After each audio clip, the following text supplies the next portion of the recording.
دل تو نہیں چاہ رہا مگر بائے۔ عثمان نے جانے سے پہلے چٹا چٹ اس اکڑو بچے کے گال چومے، وہ منہ سے اڑتا رہ گیا اور وہ ہاتھ ہلاتے ہی ہنستی ہوئی چلی گئی۔ مما آئی ڈونٹ لائک ہر، وہ اس کے آنچل سے منہ صاف کرتے ہوئے بولا تھا۔ اس کے لبوں کو بے ساختہ مسکراہٹ نے برسوں بعد چھوا تھا، ایسی مسکراہٹ جس کے لیے کوشش نہ کرنی پڑے، جو لبوں پر دل کی گہرائیوں سے پھوٹتی ہے اور پورے وجود کو سرشار کر دیتی ہے۔ اس کا وجود بھی جیسے ہواؤں میں تحلیل ہونے لگا تھا، ساری تکلیفیں اس کے معصوم وجود نے پل میں دور کر دی تھی۔ میں بھی ایسے ہی پیار کروں گی، مجھے بھی کہنا آئی ڈونٹ لائک یو۔ وہ گھٹنوں کے بل زمین پر بیٹھی ہوئی تھی، اس کے گال چومتے ہوئے اسے گدگدانے لگی تھی۔ وہ کھلکھلا کر ہنس رہا تھا اور در و دیوار حیرت سے یہ منظر دیکھ رہے تھے کہ وہ ہر وقت اداس رہنے والی لڑکی بھی کھلکھلا رہی تھی۔ اس انوکھی صبح نے تھم کر اس ہنسی کو سنا، ہوائیں اس کے بالوں سے شرارت کرتے ہوئے دم ساتھ گئی، تنہائیاں اداسیاں لپک جھپک گھر کے کونوں کھدروں سے سر نکالے اسے تکنے لگی تھی۔ محرومیوں نے کمرے کی اکلوتی کھڑکی سے چھلانگ لگا کر خودکشی کر لی تھی۔ اب وہاں کہے تھے جنہیں سن کر دہلیز پر اس صدا وجود کی اندر بہاریں اتر آئی تھیں۔ اس کی آنکھیں ستاروں سے زیادہ روشن اور مسکراہٹ چاند سے زیادہ چکمگا رہی تھی۔ مما ڈونٹ بابا، عزت نے ہنستے ہوئے ماں کو گدگدی کرنے سے منع کرنا چاہا، لیکن سامنے بابا کو دیکھ کر چیخ اٹھا۔ اس کی بھی نگاہ بہزاد آفریدی کے مسکراتے چہرے پر جا کر پلٹ آئی تھی اور فوراً ہی لب سختی سے بھیج گئے۔ چہرہ یوں تھا جیسے وہ کبھی مسکرائی نہ ہو۔ تو میرا بیٹا اپنی مما کے ساتھ انجوائے کر رہا تھا؟ اس کے لبوں کی مسکراہٹ سمٹے دیکھ کر اسے اپنی مداخلت پر قلق ہوا۔ یس بابا، مما اب ناراض نہیں ہے مجھ سے، ہم نے بہت سارا انجوائے کیا ہے ابھی۔ وہ عزت کو چھوڑ کر کھڑی ہو گئی۔ بہزاد نے بیٹے کے چہرے پر پھوٹتی روشنیاں دیکھی تھی، وہ اس طرح کبھی خوش نہیں ہوا تھا۔ آپ یہاں کیوں آئے ہیں؟ وہ شعلہ بار لہجے میں مستفسر ہوئی۔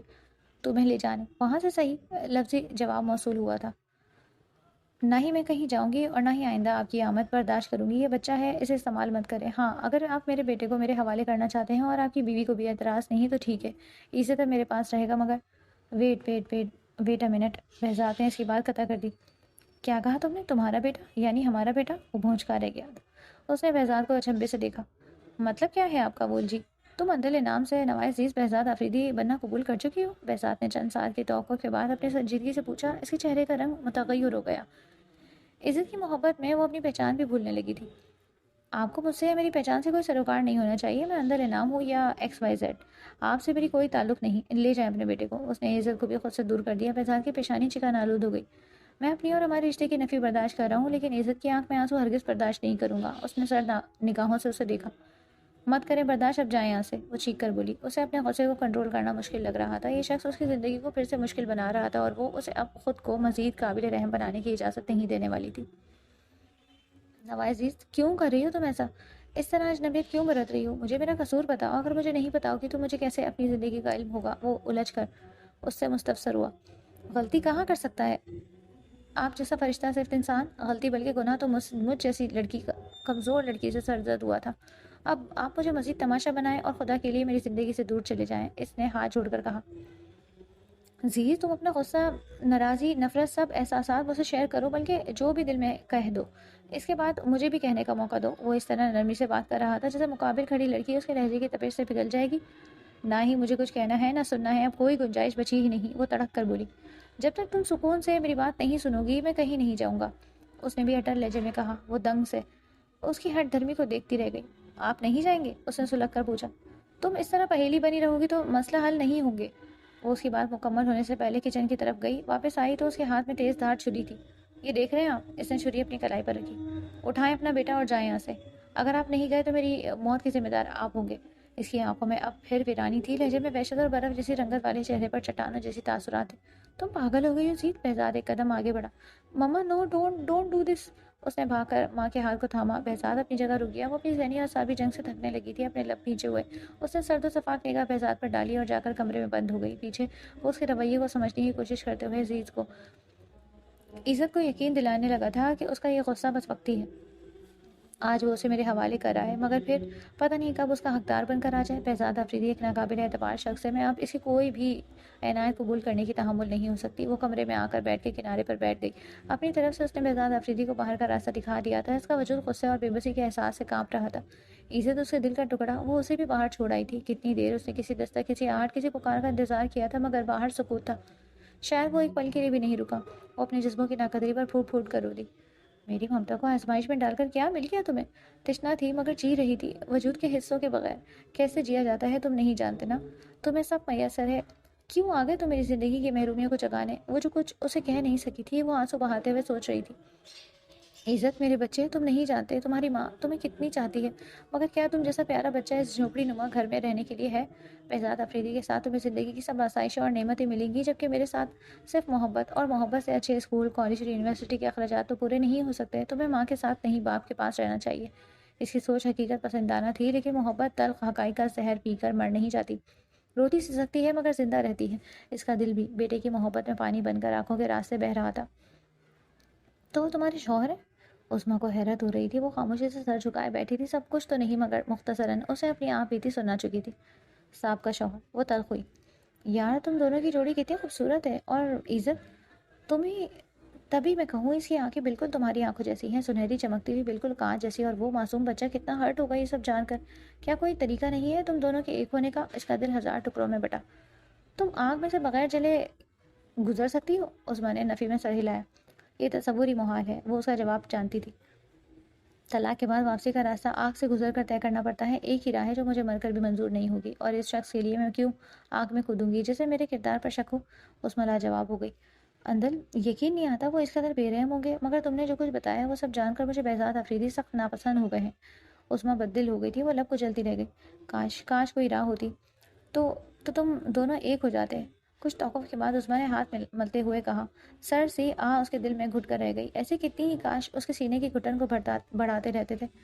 اب عثمان نے درزیدہ نظر سے اس کی دگرگوں حالت کا جائزہ لیتے ہوئے ایک نظر اس وجود پر بھی ڈالی جو کچھ فاصلے پر اس کا موبائل لیے اپنی گیم میں مگن تھا۔ مجھے نہیں پتا، وہ اسے چھوڑ گیا ہے، یہ میرا بیٹا ہے، وہ شاید اپنے دوسرے بچوں کے ساتھ انہیں نہیں پالنا چاہتا، اس لیے اسے چھوڑ رہا ہے۔ اس نے اندازہ لگایا ان کی بیوی نہیں چاہتی ہوگی، ورنہ میں نے مال میں دیکھا تھا دونوں باپ بیٹوں میں ہم آئنگی ہے، اور یار وہ تو تم سے اتنی شدت کے ساتھ ملے تھے، میں وہی سب سمجھ گئی تھی، یقین ہو گیا تھا کہ تمہارا ماضی ان سے وابستہ ہے۔ یار وہ کیسے تمہیں چھوڑ سکتے ہیں؟ عثمان کا ایک ہی راگ اسے بدمزہ کر گیا۔ وہ مجھے چھوڑ چکے ہیں، انہیں میری کبھی خواہش نہیں تھی، انچاہی تھی میں، پتہ نہیں کیسے انہیں مجھ سے ہمدردی ہو گئی تھی۔ کچھ وقت کے لیے مجھے آسمان پر بٹھا کر پھر زمین پر لاپٹا، شاید ماموں نے مجبور کیا ہو، جو بھی ہے اب یہ باتیں بے معنی ہیں، مجھے اپنے بیٹے سے سروکار ہے اور کچھ جاننے میں دلچسپی نہیں۔ اس نے بات ختم کر دی۔ چلو اچھا ہے اگر وہ اسے نہیں رکھنا چاہتا، تمہارا بیٹا تمہارے پاس رہے گا، ہے تو سطحی سی بات، مگر ہمارے اس دورے معیار کی سوچ رکھنے والے ٹھیکیداروں کے معاشرے میں اولاد ہونا ہی سب کچھ نہیں ہوتا، بلکہ عورت بیٹے کی ماں بن کر معتبر ہو جاتی ہے، بیٹے کی ماں کو مضبوط تصور کیا جاتا ہے۔ تمہارا بیٹا تمہاری طاقت ہے، اگر اب بہزاد افریدی اسے لینا بھی چاہے تو تم مت دینا، ایسی بھی کلاش نہیں ہو تم کہ اس کی اچھی پرورش نہ کر سکو، ماشاءاللہ جاب کرتی ہو، اسے بھی پال لوگی۔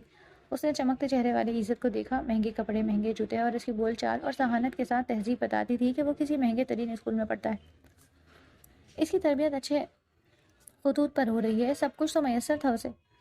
نہیں، میں کبھی بھی بہزاد افریدی جیسی زندگی اسے نہیں دے سکوں گی، اس کا باپ بہت امیر آدمی ہے اور میں ایک غریب ماں۔ وہ کبھی احساس کمتری کا شکار نہیں تھی، مگر آج اپنی قسم و پرسی پر افسوس ہوا۔ یہ تو ایک آزمائش ہے، انشاءاللہ سب ٹھیک ہو جائے گا۔ عزت بار بار اسی طرف دیکھتا، وہ ہر بار مسکرا دیتی، اب بھی وہ اس پر نظر ڈال کر مسکرا دی۔ مجھے بھی یقین ہے اللہ پاک سب ٹھیک کر دیں گے، وہ مایوس ہونے والی نہیں تھی۔ میں چلتی ہوں، اماں کو کھانا کھلانا ہے، بھائی بھی آ گئے ہوں گے تو تم آتی ہی نہیں ہو۔ اماں بھی یاد کرتی ہیں، اندلپ باجی کے انتقال کے بعد وہ ایسا بیمار پڑ گئی ہیں کہ سنبھلنے میں نہیں آئی۔ اگر تم نے آ کر ہمیں اندلپ باجی کی بے گناہی کا یقین نہ دلایا ہوتا تو اب تک سب انہیں بدکردار ہی سمجھتے، ان کے ساتھ ظلم ہوا ہے، یہ تو کبھی کسی کو نظر ہی نہ آیا۔ عظمیٰ آبدیدہ ہو گئی۔ کتنی ہی اندلیب جیسی لڑکیاں ہیں جو ظلم کا نشانہ بنائی جاتی ہیں اور لوگ انہیں ہی معتوب ٹھہراتے ہیں۔ وہ تعصب سے بولی۔ ٹھیک کہتی ہو تم، اندلیب باجی تو ایک غریب گھر کی لڑکی تھی، مگر تم تو ایک صاحب حیثیت گھرانے کی بیٹی ہو، پھر بھی اس طرح بے یار و مددگار زندگی گزارنے پر مجبور کر دی گئی۔ سب کو جان لینے کے بعد عظمیٰ کو اس سے مزید ہمدردی ہو گئی۔ ہاں یہ میری قسمت تھی، وہ سر جھٹک گئی۔ عظمیٰ کے جاتے ہی عزت بھاگ کر اس کی گود میں آ بیٹھا۔ مما آپ اتنا روتی کیوں ہیں؟ ہنسا کرے نا، مجھے آپ کی ہنسی اچھی لگتی ہے، بابا کہتے ہیں کہ تمہاری مما کی ہنسی دنیا کی سب سے خوبصورت ہنسی ہے۔ اس کے گال کو چوم کر مسکرا دی۔